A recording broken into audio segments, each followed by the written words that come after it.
What up, everybody, and welcome to the Ultimate Patriots Podcast. I am your host, Dr. Dennis Tien, recording remote tonight from my office in Dedham, Massachusetts. And joining me, as always, is the CEO of Hedge Better, Justin Fine. Justin, oh man, where to begin? It's a tough day for all Patriots fans everywhere across the world. What do you say, my man?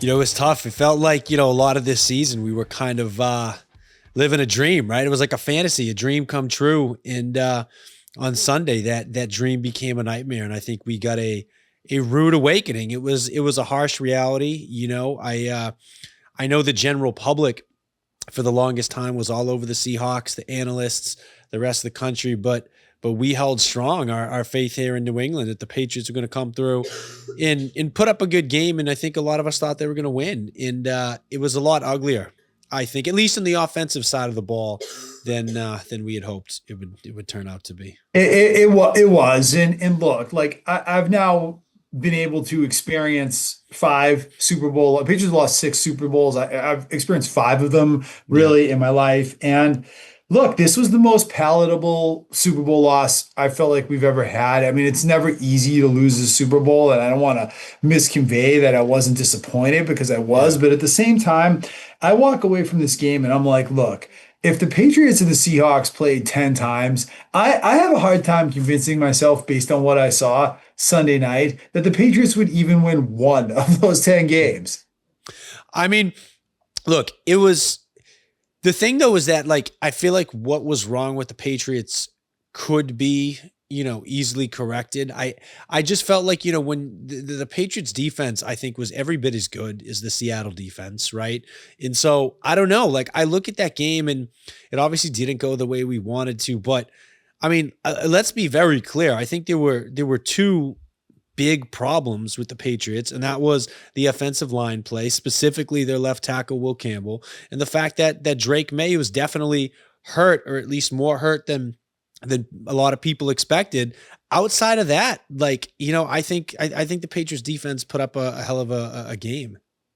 Well, we got an awesome episode planned. We got so much to talk about with this game. We're gonna get into it all, but I think we're starting at the right place, which is just, look, Justin, how many times over the course of the season did we say on this very podcast that the Patriots were a limited team and they weren't a traditional Super Bowl team, but it was a wide open AFC, right? And so why not the Patriots? We said that like literally like 50 times, right? Yep. So I just think at the end of the day, they got some luck. They developed a quarterback. They got great coaching, and the defense became Super Bowl caliber. And that's what got them, I think, in this game in the first place.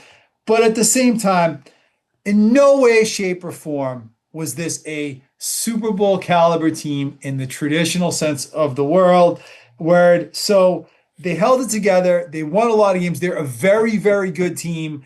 But I think finally they just came across a team that was good enough to exploit some of the deficiencies on this roster that, frankly, we have been talking about since day one of training camp, that especially on this offense, that never filled, and their luck kind of ran out. And I just think they were outclassed.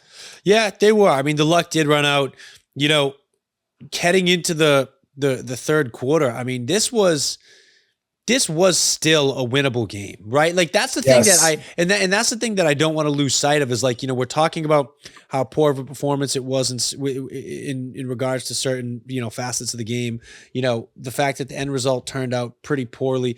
But let's not forget that, like, halfway through the third quarter, this was a 2-score game. It was still a very winnable game. And what the Patriots did what they could do, I think, to keep themselves in it, but then the dam eventually broke and all those weaknesses. It was a winnable game, but it should not have been a winnable game. And the real reason it was a winnable game is because, frankly, Sam Darnold was dying to keep the Patriots in this game, and really tried to give the Patriots this game on multiple occasions, especially in the first half. Yeah. And they didn't take advantage of it. But I mean, look, if Sam Darnold played a good game, this would have been a 38 to 7 blowout at some point. It was really, that's what kept the Patriots in the game. And credit to the Patriots defense for that too. But I mean, I think, yes, in a sense, yes, this was a 1 or 2 score game. This was a winnable game right up until the middle of the fourth quarter, hypothetically. But I think, in another sense, this was a total ass kicking by the Seattle defense. I mean, make no mistakes about it. The Seattle defense, for as well as we can say the Patriots defense played, the Seattle defense was obviously awesome. You know what I mean? Like they did their job. Like they were every bit what they were hyped up in build to be. They got after the quarterback. They played good coverage. For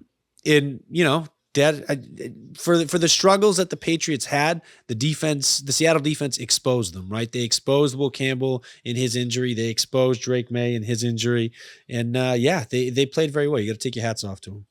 You do, Justin. And they were able to exploit some of the limitations on this roster. And, Justin, I think this kind of brings me to my next point, which is that, like, in spite of it all, you should feel really great if you're a Patriots fan today about where this franchise is, about this season. They won 17 games. They developed a quarterback. They got a great coach. They developed so many players and filled so many holes. They moved this whole franchise so far forward this season. I mean, when I say that they're not a Super Bowl team in the traditional sense, that doesn't mean they aren't a very good team. And it also, Justin, doesn't mean that that's not achievable this offseason.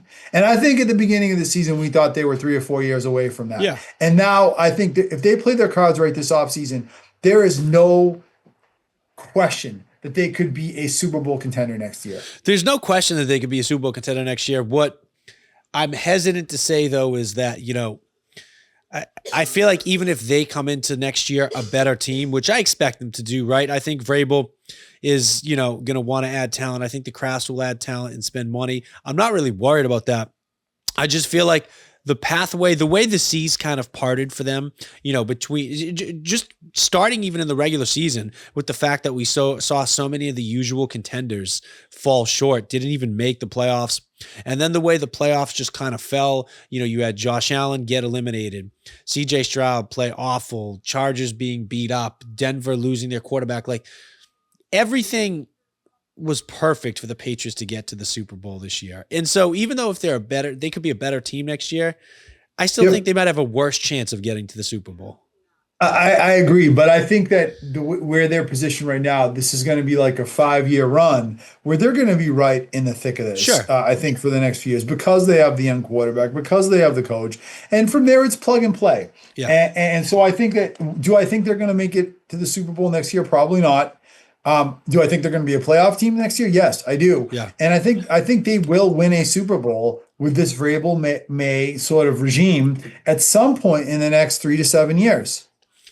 I mean, I will say I'm still pretty confident in that.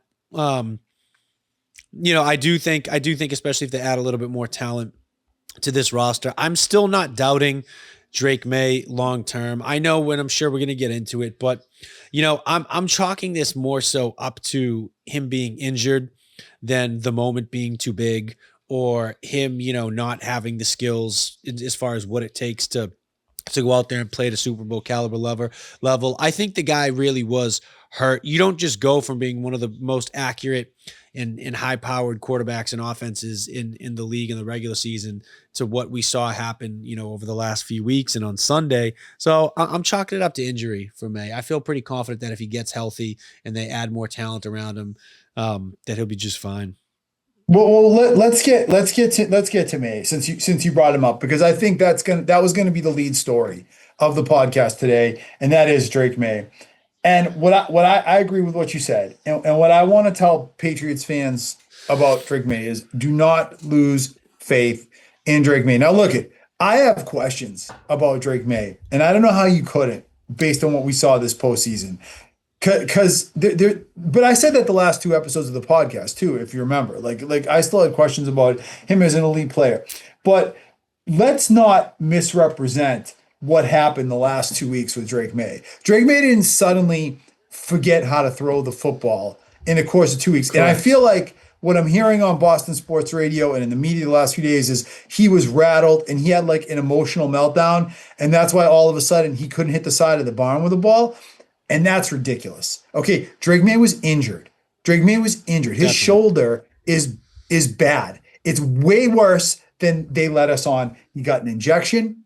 He was on the injury report for a few days. He missed a practice. And he even told you he was hurt today in his postseason press conference.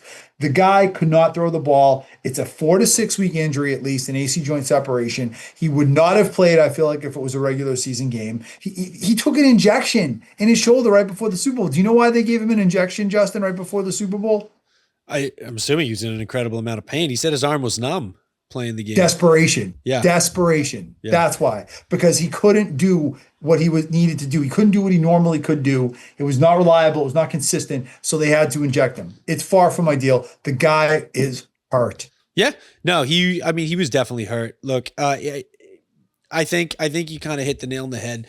It's an injury thing. I mean, obviously there's things about his game that he's going to have to tighten up. The turnovers, are obviously still a problem. But look, I think it all comes back. Both injury and his turnovers come back to that offensive line. I mean, the fact that the guy wasn't able to stay upright. He was constantly under pressure, constantly getting sacked, experiencing the physical play of physical defenses all throughout the playoffs. Like, that's a direct reflection on his line, particularly the left side of that line. Do you think Drake May was rattled on Sunday? I don't think Drake May was rattled in the sense that the moment was too big. I think Drake May was rattled in the sense that because of his injury, his body was failing him in preventing him from doing what he wanted to be able to do. Yeah, I agree. I think he was a little flustered. If you want to use the word rattled, fine, but let's not forget why that was. Right. And it was because he was A, hurt, and B, under constant duress. Right. Yeah. And I think that is why it gave the appearance that he was a little rattled and flustered. I don't know what Drake May is. I don't know if this guy is going to be a guy that is one of these guys that doesn't perform in big games. Like, I think that's still very much up in the air. But I just don't think we should understate the significance of how the injury in this particular situation probably was the major driving force for why he looked just a little kind of off emotionally and mentally. I agree. And one other thing I'll add to that too is if you go back and watch that game, obviously he wasn't lights out to start, but those first couple of possessions, the Patriots they started moving the ball fairly well. He made a couple of throws. The running game looked like it was moving the ball well. Ramondre Stevenson had a couple good runs. They were going down the field. And every time, and we were talking about this in our group chat, there was a big negative play that brought the drive to a complete standstill. And that negative play was a result of Will Campbell in Jared Wilson. So, I don't want to if the Patriots were able to go down on those first couple drives and get some points out of it, even if it wasn't necessarily a touchdown, even if they were just able to get in a field goal range, get some points on the board, it could have wound up being a very difficult game, different game from how it turned out to be. It might have, but I think those first couple of drives, and especially I'll point to that first drive, it was a microcosm for the whole game because it was they made a few good plays and then they just shot themselves in the foot. Yeah. And every time they did do something right, which was not often, frankly, in the game, they did something wrong. And they set themselves, it was one step forward, 2 steps back. Will Campbell gives up a sack, negative running play, something like that. And it was they just couldn't stack anything. I mean, there was a point in this game where 6 of their 7 drives ended on 3 and outs. Yeah. I mean, that's bad. Very. Yeah. No, look, I agree. I guess my point is just that, I'm bringing it back to the whole offensive line in the sense that, even with a hurt May, whatever they were doing in the beginning, it's not, I didn't feel like they were getting stifled. I didn't feel like they were overmatched in the first couple drives. I just felt like they were doing something stupid, like drive killing plays, negative plays that wound up, totally stifling them and what I think eventually led to the dam breaking later on in the game. So what is your concern level for Drake May going into 2026? I mean, I think that's contingent on what they do on the offensive line. Like, to be completely honest, because like I think this is a guy that I don't think it's a fluke. I think he's one of the most talented passers in the NFL. He's shown like the deep ball, like the accuracy. He can make throws in this league that very few people can. He showed his athleticism, that he can be mobile. He can take over a game on the ground with his legs and make big plays, right? And he's shown that at times that he could be resilient in fight through adversity. So like, I don't worry about any of those things. I just worry about, his weapons and his protection. I worry about what he's going to be like in big games, and I worry about what he's going to be like in the Hmm. postseason. So if you ask me what my concern level is for Drake May, I'm not concerned September, October, November. I'm a little concerned about December and January. I think he has something to prove, especially after this postseason. And like I said, I am the champion proponent of the fact that the guy was hurt. And I think that certainly these last 2 weeks, that was a big part of what we saw. But even in the context of the injury and even before he was injured, you know, I don't know. I feel like we didn't really look all that great, at times in January and in some of the other big games they've had this year. So great player, thrilled we have him. Still believe in him. Still believe he has the potential to be a franchise quarterback. But yeah, I think there's going to be some questions hanging over him going into next year. Yeah, I mean, look, I get why you say that. I do think though the context is important. I think the Charger, in his first ever playoff start, against the Chargers, that was a good defense. It was cold. He still went out and threw for 300 yards, only one of two quarterbacks to do that in the year.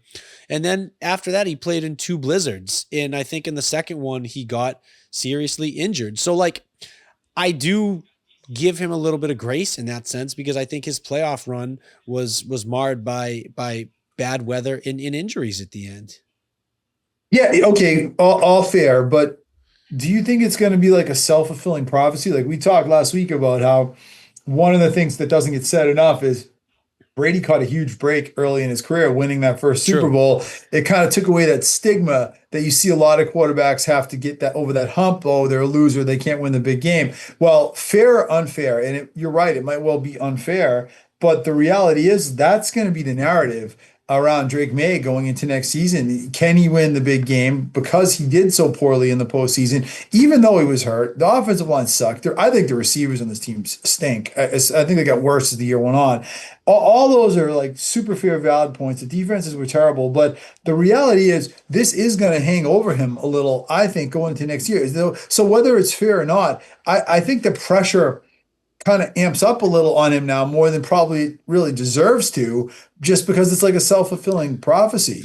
The pressure does amp up, but I would say, and I hope this is how Drake's viewing it, because he strikes me as somebody who, or at least we thought, he's had the intangibles, right? Yes. And so if I'm him, I'm able to separate. First off, it's not like he lost first round of the playoffs. He made, his first postseason run. He makes it to a Super Bowl, and then I think hopefully he'll be able to separate the fact that, hey, he didn't just show up and like crap his pants and lay a goose egg. Like, he was hurt. He was hurt. And I think hopefully he'll be able to separate the two things. Like, yes, I didn't play well. Yes, we lost the Super Bowl, but I didn't get a chance to go out there and prove what I can really do because I was severely limited by my injury and my physical status. So I hope he's able to make that mental distinction in his own head. Yeah, I mean, I think it's going to be I think it's now going to be, it's probably the first real, like, true curveball of his career, Yeah. I think, where, like, now this is going to become a thing where he's going to get a lot of these questions, especially in the postseason next year. I think things will be hunky dory for the most part. I mean, the kid's a terrific quarterback. He's going to make plays. I'm sure they're going to beef up this offense around him. But going into the postseason next year, there's going to be a lot of questions on him. And the one thing, and we can end it on this before we move on to some other stuff, is that let's not forget that Peyton Manning was a loser for 8 years. I said that on last week's podcast. I think it needs to be said. This kid is a damn good quarterback. And let's not, as Patriots fans, let's not raise the bar so high that only a Super Bowl victory every year is the standard. Yeah. Because even Brady didn't meet that standard throughout his career. You know, he got off to a fast start. But like there are a lot of great quarterbacks in this league. And we could name them: Lamar Jackson, Joe Burrow, Josh Allen just turned the ball over 4 times in the postseason that have come up short in the postseason, right? Yeah. So like let's just enjoy this. Let's just appreciate the fact that this kid is our franchise quarterback and that, he might not exercise his demons next year or even the year after or even the year after that, but that doesn't mean he's not a great player. Yeah. Yeah, exactly. I totally agree. I think he's a talented young kid. Emphasis on young. And I think this was a good learning experience for him. And again, part of it is on him. Part of it is on this team to make sure that they address some of those problems heading into next year with his weapons and his offensive line. And, then the rest will be on his shoulders, right? But it's a two-way street, I think, when it comes to fixing what's wrong. It is. And you can't understate at the end of the day the fact that what he accomplished with a C-/D+ offensive roster around him this season. Yeah. And and this is not a good team on offense. If you think Drake May made this team look like a good team all year long until they got against some really good competition and defenses in the postseason. But that was all Drake May. There is still major holes on this roster. And let's segue into that because the biggest problem and the biggest thing I'm worried about, and the guy that I am worried about, I'm not super worried about on this team, is Will Campbell. Yeah. And I think everyone in Patriots Nation is worried about Will Campbell. This was one of the worst performances in the history of postseason offensive line play. He had the worst performance on Sunday night per Next Generation Stats of any offensive lineman in any game in the NFL this year. Yes. 14 pressures. Yep. The worst game of any lineman on the biggest stage in the NFL. I don't know, Justin. I'm super concerned about Will Campbell. I know he was hurt too, but I think he was shaky all season long, not just the last couple of weeks. And I think that's the difference with May. And I'm going to tell you something. The narrative I keep hearing all week long, oh, we should move him to guard. Oh, we should move him to guard. Well, first of all, if we're able to debunk that today, but I'm going to tell you something. I'm 0% convinced that Will Campbell can even play guard in the NFL based on what I saw this season. Yeah, he against good defenses and good defenders, the guy struggled. And as much, and here's the thing. Obviously his injury is tough, right? Because, if the Patriots weren't in the playoffs, that would probably have been a season-ending injury for anybody else, right? The level of the MCL sprain that he suffered, and he probably even came back a lot quicker than anyone would have thought he could have or should have. So, the injury, you can't discount that injury, right? That's obviously tough when your left tackle is playing on a sprained MCL. But with that being said, he did show signs of weakness before he got hurt, right? Again, one of his worst games of the year was against Myles Garrett. He didn't play that well against the Falcons. Teams with good pass rushers exposed TJ him. Watt, TJ Watt, Max right? Crosby. Yes, they all kind of exposed him a little bit. So I definitely am concerned. It's funny because they talk about his arm length, but to me, it's not even really his arm length. It's more so his physical build, because when I look at the guy, he doesn't look like you see some left tackles in this league and they're true monsters. Yes. You know what I mean? And Will Campbell just doesn't have the body type of what I think a prototypical left tackle has. It's more than just his arm length. It is more than just his arm length. I couldn't agree more. And it's more than just his pass blocking. That's the thing. Like, I didn't feel like he was exceptional run blocking either. And you hit the nail on the head, because this guy struggled throughout the season, even before he got hurt. And I just think, what Myles Garrett did to him, what TJ Watt did to him, Atlanta's got a few good defensive ends. They gave him a hard time. I never felt like he really settled into that role of left tackle strongly. And I'm not totally closing the door, and Coach Vrabel isn't either, on the fact that he might be the left tackle of the future for this franchise. But what I would say is this: when you draft a guy at number 4, are you buying a developmental prospect that's going to take 3 years to grow into the role? Absolutely not. And the reality is, like, I go back to that draft and we recorded the week. I like Ty Warren who was an all rookie tight end. The tackle the Jets took 3 picks later made the all rookie team. Yeah. The other all rookie tackle was Kelvin Banks, who Yeah. gave up 4 sacks this year and something like 1,100 snaps, by the way, or Yeah. whatever it was, and 17 games, played 17 games for the Saints. Those guys were plug and play starters that were drafted after him. When you draft this kid at 4 and you've got this kind of questions around him going into year 2, that's a bad draft pick. It is. It's a very bad draft pick. I mean, the thing is, it's obviously difficult right now to close the book on Will Campbell and say definitively that he's not going to make it as a good tackle. But to your point, the first left tackle off the board is typically like a Pro Bowl caliber, ready on day one, like you said, guy who can come in and contribute. I think he's got a lot of work to be done. And not only physically, does he have challenges that I think he needs to overcome? Because like we said, his physical stature is not a prototypical, all pro left tackle, but his technique too. I heard a lot of criticisms about his technique. And I think when you're somebody who's undersized like he is, and you're playing through injury like he is, you need to be technically as sound and proficient as possible. That needs to be airtight. You cannot afford to be making mistakes in that area. Well, exactly. And again, I just say this again, but again, you took this guy in the top 5 of the draft. Yeah. So, like, yes, could he figure out his technique next year and turn himself into a good tackle? I would not close the book on that one bit, but I'm sorry. If you're looking for a developmental prospect, there's plenty of those guys in rounds 3 through 7, and the reality is there were good starters at tackle that were on the board when the Patriots picked, and they passed on them. And I think that can be said. And I would also say, one of the biggest questions on this roster going into next year, who's going to be Drake May's number 1 target? Who's going to be the difference maker, right? Yeah. How great would it be if Tyler Warren was on this roster as a tight end? They need a young tight end. They need a pass catcher. You could have rolled with Vidarian Lowe in that left tackle spot, and I don't think it would have been any worse. Yeah, I totally agree. Look, you took Kyle Williams, I think 3rd round, right? And it's not looking. I mean, look, he still may be a good player, but he didn't pan out to be a star-studded rookie, like some guys are. Travion Henderson, who you took, in the 2nd round, like, we really didn't see much at all of him in the later half of the season and throughout the playoffs. And, maybe part of that was the offensive line, but it's like the Patriots definitely do need some help. They need some weapons. They do need to protect Drake May.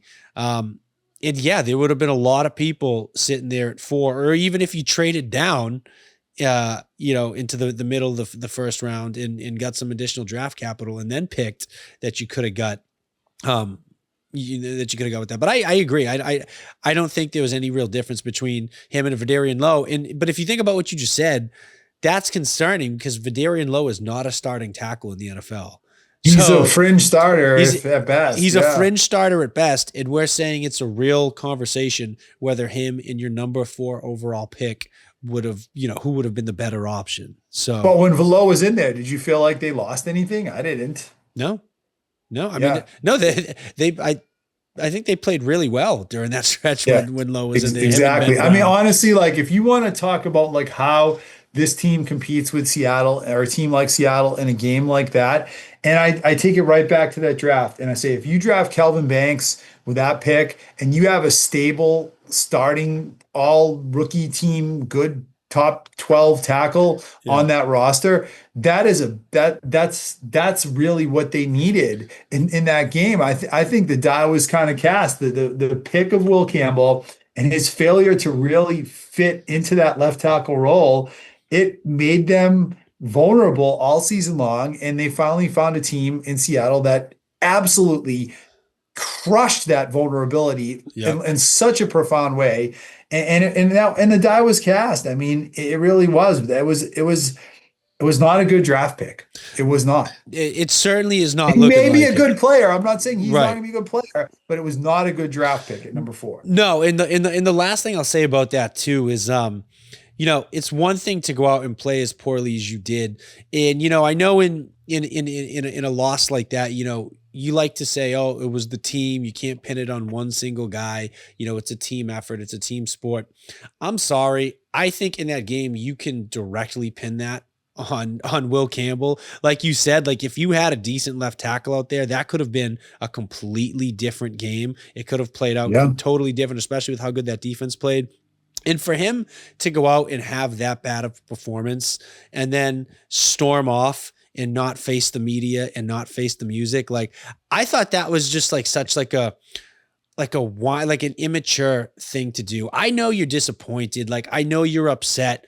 I know you're angry with yourself, but like nobody did that to you but you. You had a bad performance. You should go out there and you should answer to the media just like everybody else does. Yeah, I don't know. I kind of see that one both ways, but I wouldn't want to talk to the media. I get it, but I'm just saying. I mean, he got tooled on, Justin. He got did. Like it wasn't just that they lost, and he said he literally got completely outclassed, like as bad as we've ever. He got pantsed on the biggest stage. He did. I almost get it. The fact, but that he should have walked up to that podium at the end, and he should have said, "Look, I'm hurt. I had an awful game. That loss is on me, and I'm going to do everything I can in my power to come back and be the best version of myself and help us win a Super Bowl next year." I think back to when he got drafted, he was standing there all emotional, crying, saying, I'll do whatever. I'll die to protect my quarterback. Like I want to see that version of Will Campbell after that loss. I want to see him. Well, he did that today though. I don't know if you saw his. I didn't see it today, but he did that today. Yeah. Okay. Well, and did you see Vrabel's comments today? Any chance about Will Campbell? And just basically saying Will Campbell's our left tackle next year. No ifs, buts. He's going to get better. No, yeah. Well, that doesn't shock me because Vrabel doesn't strike me as the type of guy who would give up on a young kid like that right away, right? So I'm not shocked by that. Yeah, I don't love that because I'm like, look, I don't know. Like my feeling is, what have you seen from this guy in his rookie year? To me, I don't want them to go into next year. I with Will Campbell as the only starting caliber left tackle on this team. Like they, in my opinion, finding another tackle needs to be like priority number one. Like, do not trust this kid with that position next year. I'm telling you, the very future of your franchise quarterback, who, by the way, has gotten the stuffing beat out of him the last 2 seasons. You know what I mean? Really, he has. And you really need to stabilize that O-line. I do not love the idea of them just like blindly putting their eggs in Will Campbell's basket going into next season, because I didn't see anything that makes me think that's going to work out this year. And if it doesn't work out, that could really, really affect Drake May's health and development. Well, not only that, I mean, look, I think it's very obvious the issue with Will Campbell and the risk that's posing. But as good as he played this year, Morgan Moses is going to be like 37 years old.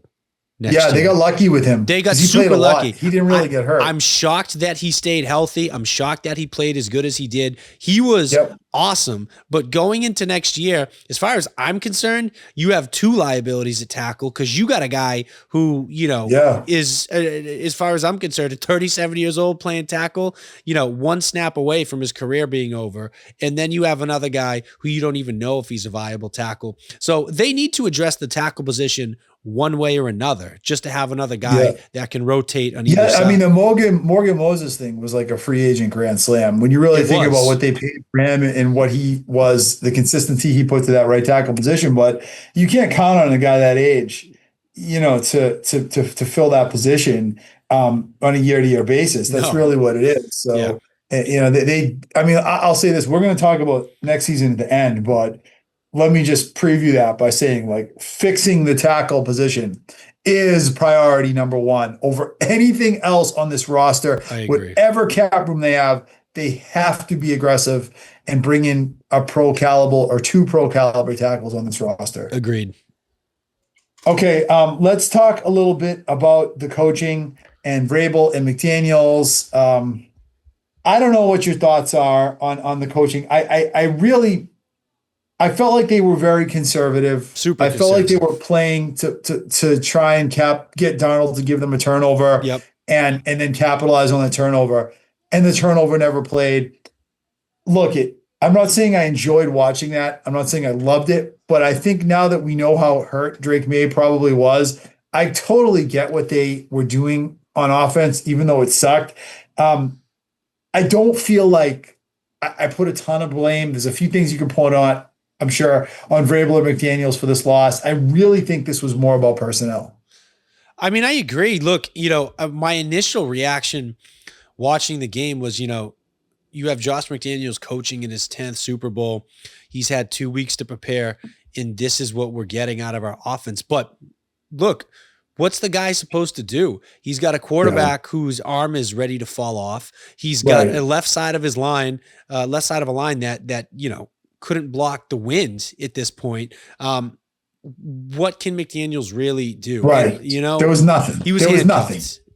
They had nothing in the tool and ammunition. I think no answers. There were no answers. I really think that with this defense. And look, I mean, your quarterback couldn't even hit like a basic 10-yard throw consistently the last 2 games. So I'm not blaming May for that because I think he was hurt. Yes. But I can't put that on the coach's doorstep either. Right. Exactly. So look, and when your defense was playing as good as it was, I understand them saying, "Hey, we're not going to beat ourselves with turnovers, in mistakes. We're super limited on offense. We're going to try to rely on our defense." I mean, let's not forget too, like the first play of the game from scrimmage, Sam Darnold was an inch away from throwing a pick 6 to Marcus Jones. Yes. Right. Yes. So like that, Darnold tried to give them one. I mean, Darnold did not play well in this game. We're going to get to him in a second, but Darnold, those plays were there to be made. Yes. So I don't exactly. So I don't blame Vrabel for saying, "Hey, look, our defense is playing well. Darnold has a history of falling apart in big moments. We're super limited on offense in terms of our quarterback and his protection. We got to be conservative." I don't hate the game plan. They were super limited. Yeah, I mean, I think they did what they had to do. Yes. I really think that the way they approached this game, they gave themselves the best chance to win based on the circumstances. And, when I say, look, if these two teams play 10 times, I have a hard time convincing myself that the Patriots win one of those 10 based on May's injury status and what we saw from Campbell and everything. But I will say, if there was a path to victory for the Patriots, it was going to involve a big defensive play in the first half of this game. Yep. And they were really close, I think, a couple times to getting it. But I think that's what Vrabel was banking on. And it just never came, really more because of bad luck than anything else. Agreed. Yeah, totally.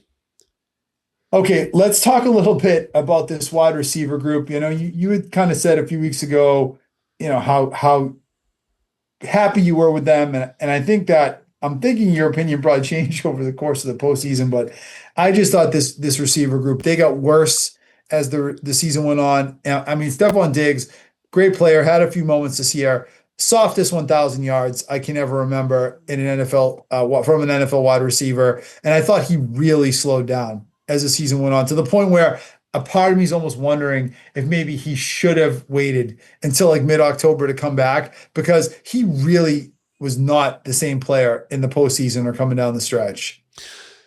No, he wasn't. I mean, and I think to me the most shocking part was probably, when we saw him start to heat up, towards the middle of the season, the way he did, starting in that Buffalo game and carrying, through the middle and into the second half of the year. I thought this guy, by the time the playoffs came, was going to be prime Stephon Diggs, like old school Stephon Diggs. Yeah. He was trending in a great direction, right? He looked quick. Yeah. He looked energetic. Yeah. He was making catches. Like, I think about some of those catches he had, right? Like, it just all fell apart for him. Now, how much of that was reliant or fell in the fact that, at the end, the weather was bad, the quarterback wasn't playing well, and the offensive line didn't hold up. I'm sure that's kind of like a trickle down effect, but he did disappear in the playoffs. I mean, he really didn't do anything in Denver. He didn't do anything in the Super Bowl. And it was a shame because he's the closest thing you had to a number one receiver. Yeah, he regressed. He regressed. Yeah. And I think a lot of it had to do with his injury. I really do. I just think like that was a big injury, ACL injury, coming off that injury. None of us thought the guy was going to play. I mean, he played 21 games. Stefan Diggs played all 21 games. I don't think he missed one game with injury this season. And when you think of his age and the major injury he had, you know, it just, does it surprise anyone that, I mean, he kind of was just like, I felt like almost like he was out there. He made a couple nice catches here and there coming down the stretch against Houston, most in particular, but like he was not a consistent, reliable guy that was getting open. And I thought, you know, one of the things I thought about the game on Sunday was that the Patriots' lack of having anyone that could beat man-to-man coverage as a receiver or tight end was really one of the things that allowed Seattle to blitz the way they did. And, you know, like you got no one that can beat man coverage.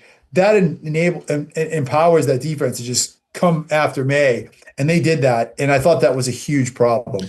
Yeah, it was a huge problem. I mean, again, you know, you could argue, right? As much as I don't think that McDaniels is like, you know, the major reason why they lost, like, I think he maybe could have done a little bit more because, you know, like utilizing Travion Henderson and some slip screens and things like that. Like, I don't know. I think you could have drawn up some more plays to get the ball into the twitchier guys like Pop Douglas and Stephon Diggs' hands in short yardage situations, trying to let them make a play with their feet. Like, I think they could have done a little bit more in that regard.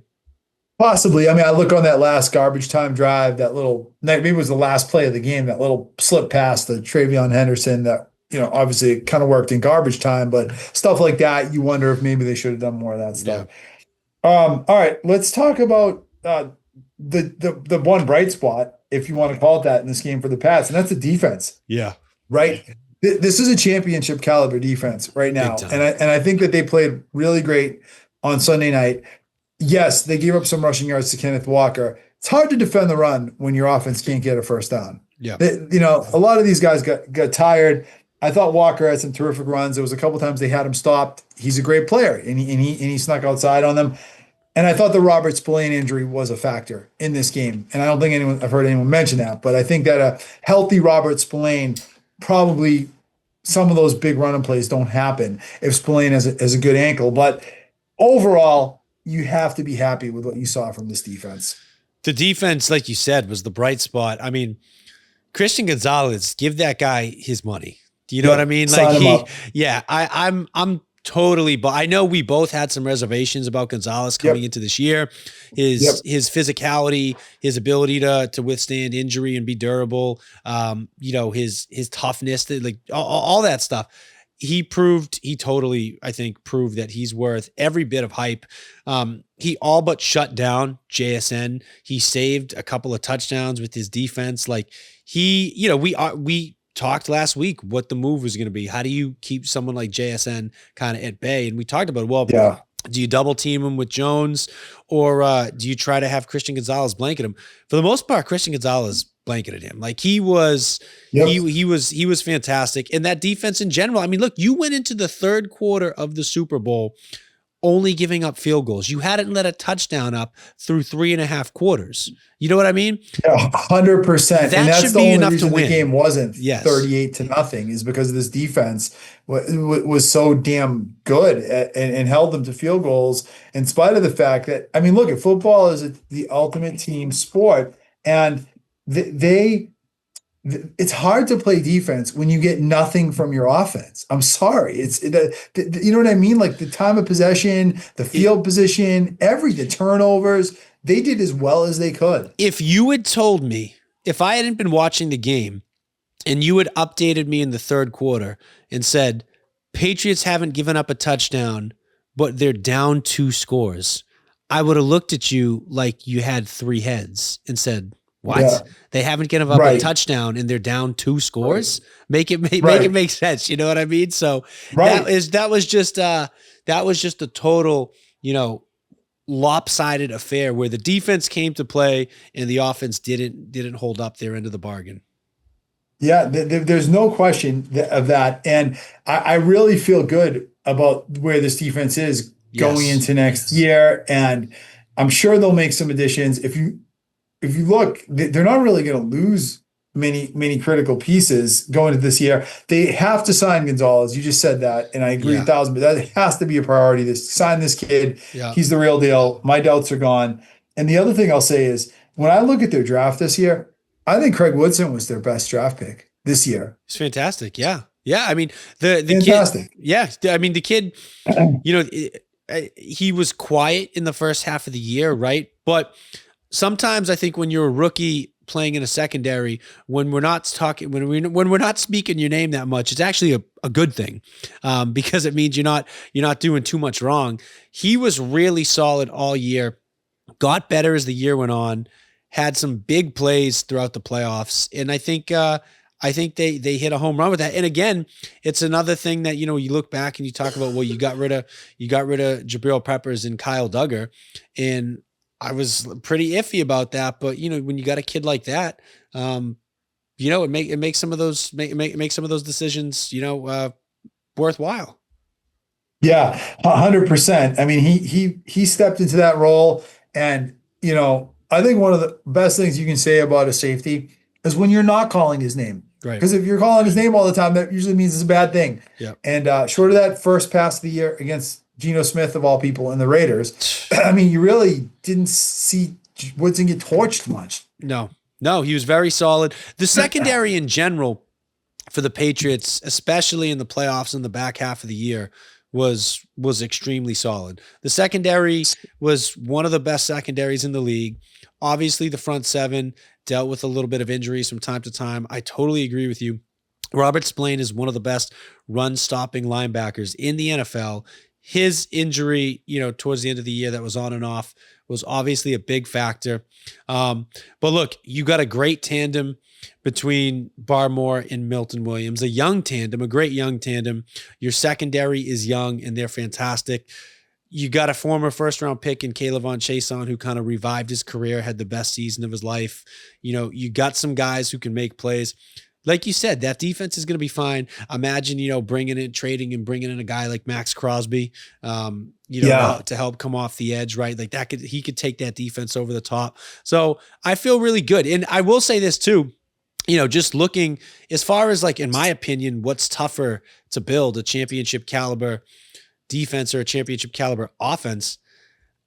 I know it's tough to hit on a quarterback, but I would say it's tougher to build a championship caliber defense because, as we've seen, the coach and the quarterback is 70% of the equation towards having a championship caliber offense, right? It's not easy to put together a defense like this Patriots team did. And well, what I would say to that is that you can roll out there with Drake May and you can surround him with average players and you're still going to be pretty good. Now, one of the problems with this team is that they were below average in a couple of spots, and that ultimately killed them when they faced good defenses and good competition, and certainly in the Super Bowl, particularly on the offensive line. But we've seen it with Josh Allen, with Lamar Jackson, with a lot of these franchise guys. When you have one of these guys, and I think Drake May has a chance to be one of these guys, you don't need to have, you know, a super team on the offense. So I think that is an advantage the Patriots are going to have. Yes, I totally agree. So, you know what? Look, there's a lot of holes that they need to plug in this roster, particularly in the offensive side of the ball. But I think they got a good defense that, if they can stay healthy, you know, they're going to keep them in a lot of games and help them win a lot of games next year. 100%. All right, let's talk a little bit about Seattle before we wrap it up, because we got to go to the other sideline. A couple takes I have on the Seahawks. Number one, I'm getting the medicine bottle ready, Justin, for you. Are you going to take a dose of medicine on Sam Darnold yet, or you're still resisting? Can't, Dennis. I can't, because Sam Darnold did just as much in that game to try to lose it and keep the Patriots in. I think arguably more. He did more to try to lose the game than he did to actually win the game. Like, I get it. He didn't have some of those big turnovers. He was inches away from a couple of big turnovers, but he did what I thought he was going to do. And that was come out and have a very underwhelming performance. Like, you can't say that the Seahawks won because of Sam Darnold. They won in spite of Sam Darnold. They won in spite of Sam Darnold. You're right. And Sam Darnold, his performance was maybe slightly better than Drake May's. And it was really just a couple lucky bounces that kept him from having the 2 or 3 turnovers. Yes. That's the reality. But I think Sam Darnold is a good quarterback. I mean, I'm sorry. If a guy wins back-to-back 14-game seasons and then wins a Super Bowl, I have to say he's at least a good quarterback. He had a trash game on Sunday night. I fully admit that. Give some credit to the Patriots defense for that too, because they're a really good defense and they made him look bad. But I just can't undermine what I'm not going to do that to him. He deserves, I think he deserves a ton of credit for the way he redeemed his career. And hey, Sam Darnold went from seeing ghosts to exercising demons last Sunday night. And did he play a good game? No, but he's a good quarterback. He had a good season, and I'm not going to trash him anymore. Listen, I think you're right to say that he's not a bad quarterback. He's definitely not as bad as what we saw in the Jets or in Carolina. And obviously, you go out and you win a Super Bowl, you have to at least be a decent quarterback to do that. I will say though, he goes up he's in the category with like the Trent Dilfers and some of the others that just like, the least talented quarterbacks to win a Super Bowl, in my opinion.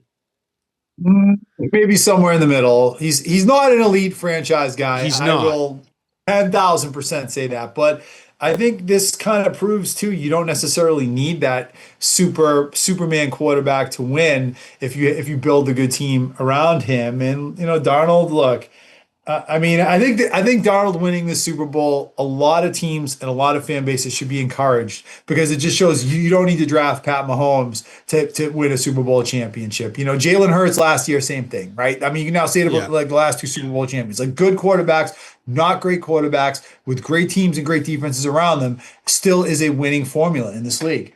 Yeah, well, and you look, the last thing I'll say is, people want to talk about the Patriots schedule, and that's fine, but I think there are a lot of other teams from the AFC that would have, just given the fact that how banged up the Patriots were and how tough of a time they had. I think a healthy Patriots team, if Campbell and Drake May were fully healthy, I think they would have beat the Seahawks. And I think there are a couple of teams out of the AFC that would have also beat the Seahawks. So I think the Seahawks have the schedule to thank just as much as the Patriots do, if I'm being completely honest. Yeah, I mean, but you could flip that in reverse too. And if Bo Nix doesn't break his ankle, I don't think the Patriots beat Denver. Probably not, but I think that Denver team with Bo Nix beat Seattle. Yeah, I mean that would have been a good matchup for sure. Yep. That 100% that would have been a great Super Bowl. And then one quick last thing about the Seahawks, and then we're gonna move to two quick things. One, the coach, give him credit, great coach, right? Yeah. Kind of a nut, but those guys sometimes are super successful coaches. So he's gonna be the hot commodity now. I feel like once a coach wins a Super Bowl, they're kind of a made guy. Like they're getting a second job no matter what happens from this point on. He's a made guy, and then. Ken Walker, terrific running back, right? Like, let's give some credit. This is the age of the devalued running back.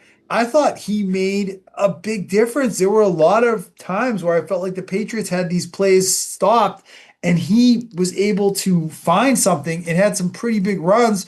I thought that was difference-making running back play at a time where we don't see a lot of that in the NFL. Yeah, look, Ken Walker played great. It feels like he's been in the league forever, but he's only 25 years old.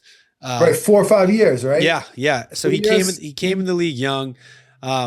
He played a really good game. He obviously had to pick up a big increased workload when his running mate Charbonnet went out for the rest of the playoffs. So you know what? Look, he was the difference maker. He kept that Seattle offense moving because they weren't having a ton of luck through the air. Patriots secondary was playing really well.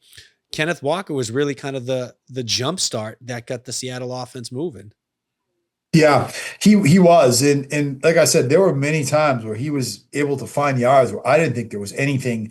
And I thought that was a real difference in the game. I mean, when we did our Super Bowl pick, one of the things we said was if either team can run the ball, they're going to sail to victory. And even though we were wrong with the score, I mean, that was one thing we were right about was the fact that Seattle being able to consistently run the ball, it was tough. And no one's run the ball in the Patriots that well all season long. Yeah, exactly. So look, you do got to give him credit.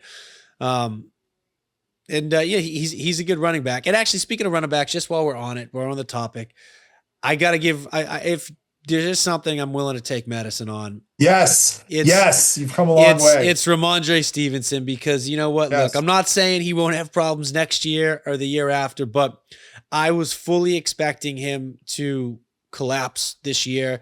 I didn't think his success was going to carry through the playoffs. Ramondre Stevenson, for as awful as of a first quarter of the season that he had, he turned it on.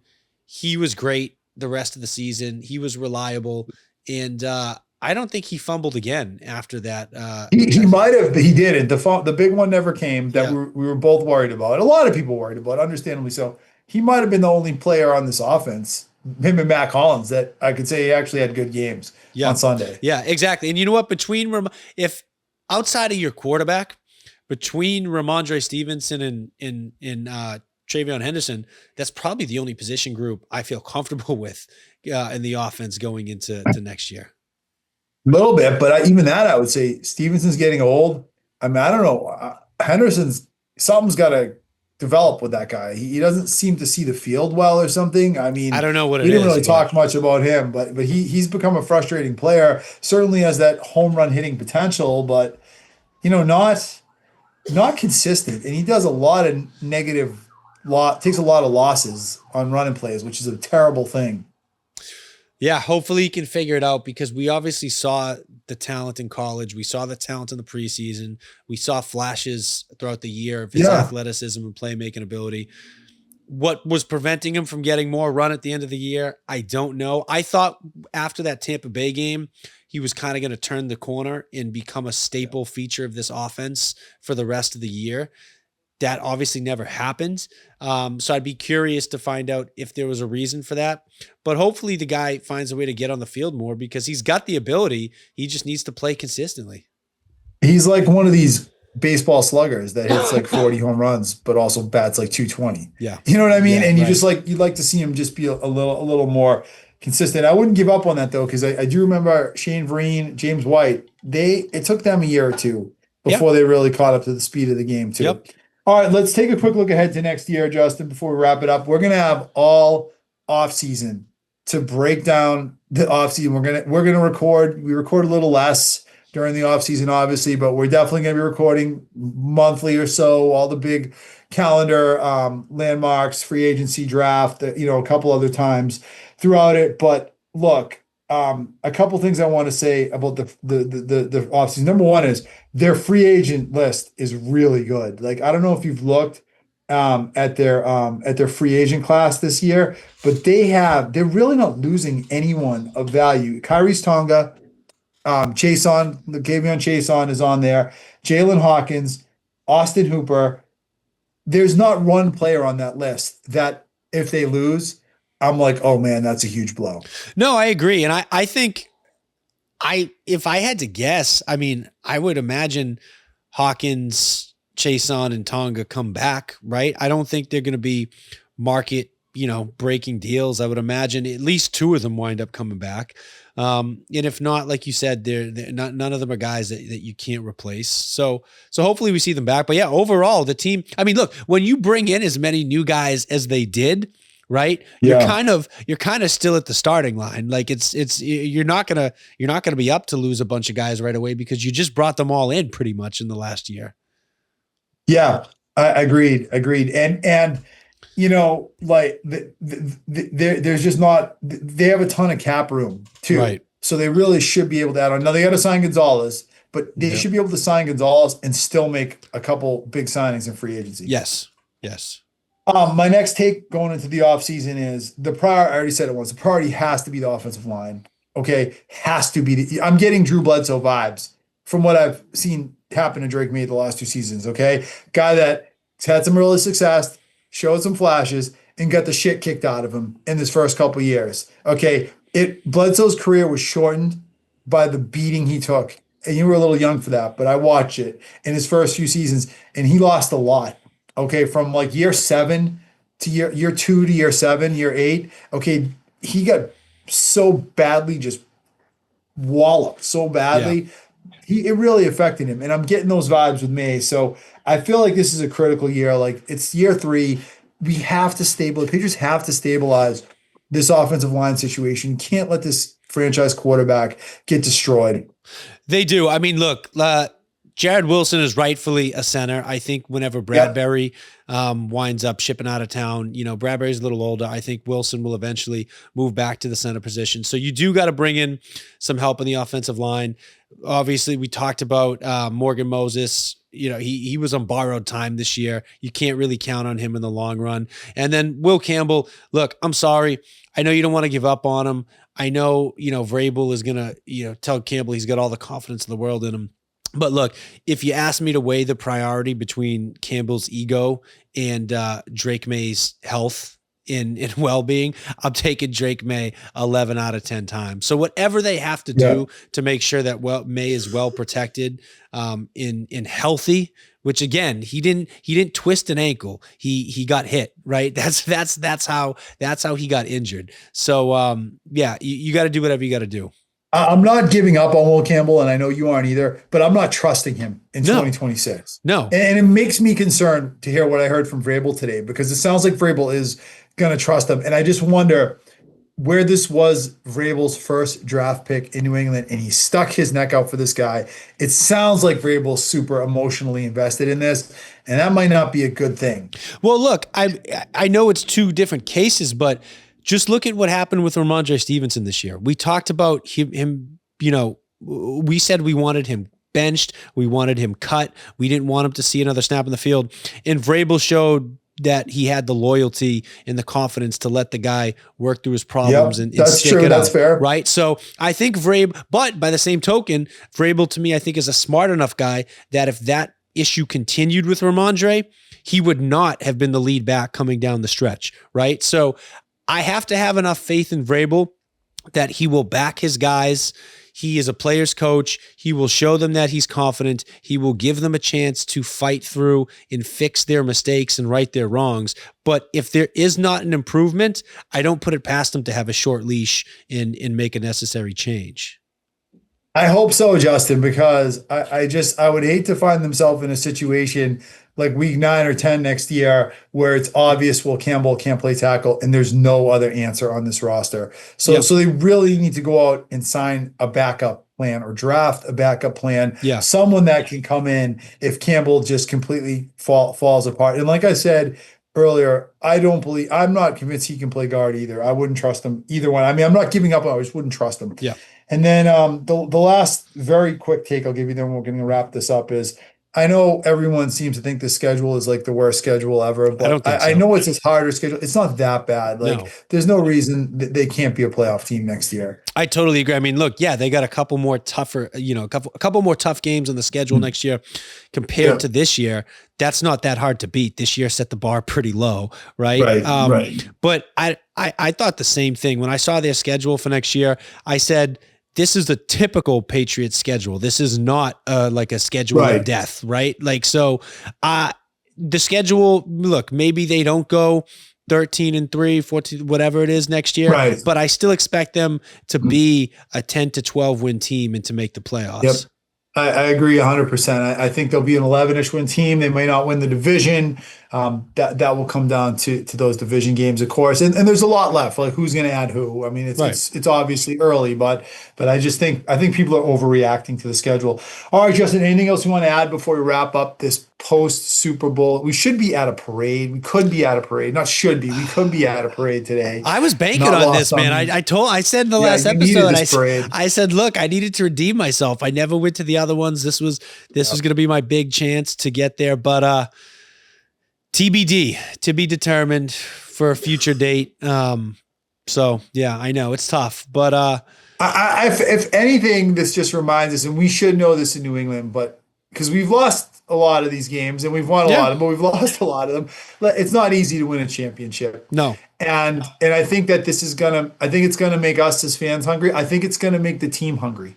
Yeah, and I really do. And I think that's going to be a good thing for the long term. The fact that they are going to go into next year with some questions. Were they fool's gold? I don't think they were fool's gold. I think they were a good team. Maybe not a great team, but a good team. There's going to be a lot of questions, a lot of things said this offseason about them based on the Super Bowl and this postseason. And it should keep them hungry. And I think that is a silver lining to the cloud. It is. I mean, look, when we started the season, I think we all said it would be a huge victory just for them to be playing meaningful football at the end of the year. If they were able to make the playoffs, that would be fantastic. And here we are sitting and talking about them having a chance to win a Super Bowl. You know, they made it all the way. Ultimately, they fell short. But like we've said time and time again, they accomplished so much more this year than I think any of us thought they would. So they're ahead of schedule, and that's the big silver lining. They're ahead of schedule. They certainly have their coach. We think they have their franchise quarterback. It looks like they got a Super Bowl caliber defense. So, you know, in the grand scheme of things, a lot of positives you can come away with at the end of this year. Absolutely. All right, let's wrap it up. Any final thoughts, my man? No, just, you know, another season in the books. I feel like it just started now that it's over. You know what I mean? It's yeah, now we're in the doldrums of the sports worlds. I mean, we don't really got much going on. You got basketball, and hockey. Olympics. Yeah, Olympics is okay. But you know, like I love the Bruins, so you know, this is the time of year where you want to start getting into hockey, and I'm going to try my hardest to get into Olympic hockey. I enjoyed the Four Seasons last year, Four Seasons tournament, so I'm hoping that I can get into the Olympics because the Bruins don't play again, I think, till February 25th, which just sounds like it sucks. Yeah, exactly. So, Bruins and Celtics, Red Sox coming up in a few months. So, you know, we'll get by. But another long off season awaits, and then be very curious to see what they do the rest of 2026 and where this team is to start the next year. Absolutely, Justin. Well, listen, we want to thank all the people that listen to the podcast, everyone that likes and follows us on Facebook. We got some growth remaining to do with this podcast, but our audience did double this season, which is a good thing. So please continue to like and follow our content, and we will catch you in a couple weeks. I'm sure we'll record sometime around free agency, which is only like 3 weeks away at this point, which is going to be interesting. So thank you, everyone. Have a great February. Enjoy the Olympics. Stay healthy, well, and safe, and we will catch you in a few weeks. Be good and go Patriots.